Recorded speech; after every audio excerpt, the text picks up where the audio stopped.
The landlady. She will destroy it. Santa Barbara? Get Mr. Witherspoon released immediately. Drive him home. You personally as fast as you can. Do not touch the thing. You did not, did you? You have not touched anything or moved anything. Not yet. Why? Because this is the creation of a disordered mind. And by studying it, analyzing it just exactly as he left it, I can come to a deeper insight into Mr. Witherspoon's problem. He is a loony. What else do you have to know? No, no, no, no. It is not that simple. I cannot rent this place with garbage in it. All right, I will rent it. You? Yes, yes. I will give you double what you are getting. I will be up later with the check. Thank you, Mrs. Mulligan. He is escaped. Excuse me, Mr. Witherspoon. Mr. Witherspoon. Should I call the cops? No, no, no. Everything is going to be fine. You got a handkerchief? Oh, yes. Yes, right away. Thanks. That lady had me dressed so fast. I left mine behind. Mr. Witherspoon, I do not know how to begin to apologize. Nothing in my training had prepared me for a case like yours. Well, nice meeting you. Where are you going? Away finally after 11 years. But what about tough? The voice spoke to me while I was in your hospital. It said, Edgar, have you ever been to Miami? I said no, but I used to think it would be a nice place to retire. Go for it, the voice said. You are off duty. You mean all this is not necessary anymore? Sure it is. It is absolutely essential. The world still has to be kept in balance. So who is going to, and look, it needs adjusting already. That is it. Now, if I can just get a ping-pong ball in there by 7:13, well, I guess we solved that little problem. I would get cracking if I was you. Impossible. I refuse. Jeremy, really, you will grow to like it. Give it a chance. So long. Do not take any wooden nickels. Unless you really need them, of course. Mr. Witherspoon. No, a tambourine. I have to find a tambourine right away. Can you help me?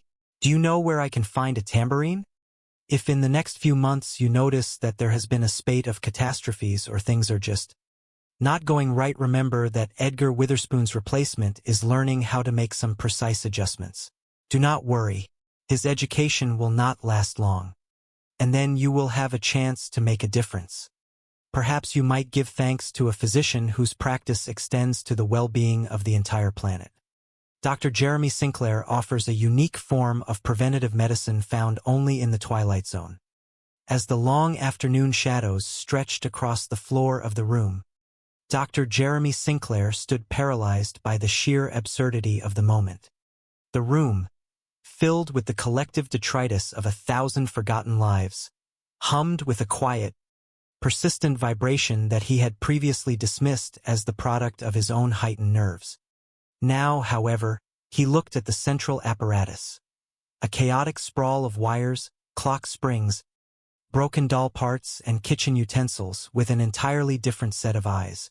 It was not mere trash. It was, as the old man had insisted, a delicate, fragile engine of cosmic proportions. He recalled the way Edgar had adjusted a paperclip with the surgical precision of a master watchmaker. A movement so subtle that the world outside would never have registered the shift. Yet it was precisely this movement that kept the foundations of the earth from shifting beneath their feet. How many times had the planet teetered on the brink of annihilation, only to be pulled back by the steady, trembling hands of a man whose society had deemed a lunatic? The realization was both terrifying and profoundly humbling. Jeremy looked down at the floor. His own medical bag, once a symbol of his authority and his scientific detachment, now felt strangely heavy, a burden of conventional wisdom that had proven entirely useless against the unseen currents of the universe. He thought of his patients, the men and women who came to him with their anxieties and their neuroses, all of them so deeply concerned with the minutiae of their daily lives, oblivious to the fact that their entire existence was being shepherded by a man who dumpster dived for his components. It was a cosmic irony that the most important man in the world was not a president, nor a scientist, nor a general, but a retired engineer who preferred the company of pigeons to the approval of his peers. The weight of the responsibility suddenly shifted. It was no longer Edgar's burden alone.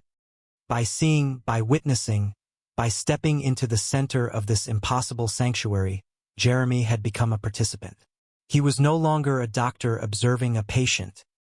He was an apprentice standing before a master who was about to leave the workshop. He watched as the sunlight caught a piece of polished chrome, a relic from a discarded bicycle, and refracted it into a kaleidoscope of colors that seemed to dance against the peeling wallpaper. There was a rhythm to the house, a heartbeat that pulsed in sync with the distant roar of the city. Yet here, in this room, time seemed to dilate, stretching into a sequence of endless possibilities.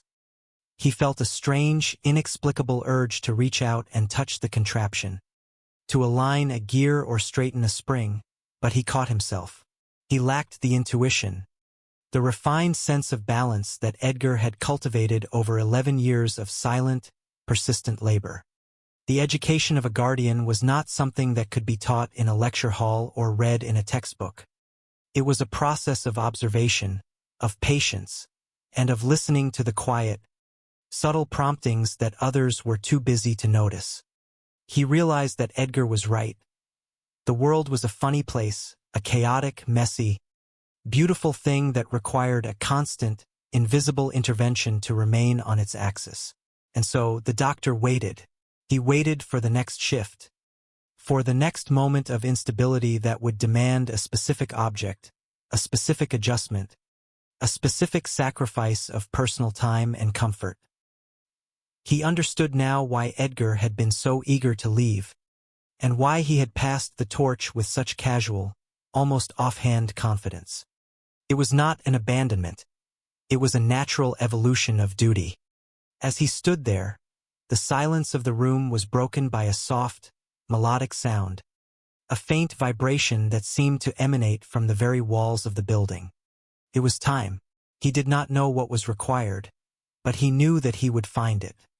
He would walk the streets, he would search the alleys, he would look into the corners of the city until he found the missing piece that would keep the world from spiraling into the void. And perhaps, in the process, he would learn what it meant to truly see the world as it was, rather than as he had been trained to imagine it. The legacy of the Twilight Zone, he realized, was not just the strange occurrences that defied logic, but the people who stood in the gap, holding the line when the rest of humanity was asleep at the switch. He drew a deep breath, the air thick with the scent of ozone and old metal, and stepped forward, ready to begin his new practice. It was a practice that had no office hours, no insurance coverage, and no recognition from his colleagues. It was a practice of the soul, a commitment to the preservation of life in its most elemental, most vulnerable form. And in the quiet aftermath of the old man's departure, the doctor began to search. He looked at a discarded hubcap and wondered if it would suffice. He looked at a tangled mass of wire and imagined the connections it could make. The world continued to turn. The news continued to report its tales of disaster and recovery. But Jeremy Sinclair now knew the secret behind the headlines. He knew the hidden machinery of hope, the desperate, beautiful geometry of a man who had chosen to be the savior of a world that didn't know it needed saving. He would be that savior now. He would be the quiet, unseen hand that kept the pendulum swinging, the heart beating, the light flickering against the encroaching dark. He was no longer just a doctor, he was a guardian. And as he began his work, he felt a sense of peace that he had never known in his years of clinical practice. It was the peace of purpose, the quiet clarity of someone who finally understood that the most significant things are often the ones that go entirely unnoticed by the world at large. He picked up a small, rusted spring and held it up to the light, marveling at its complexity, at its hidden potential.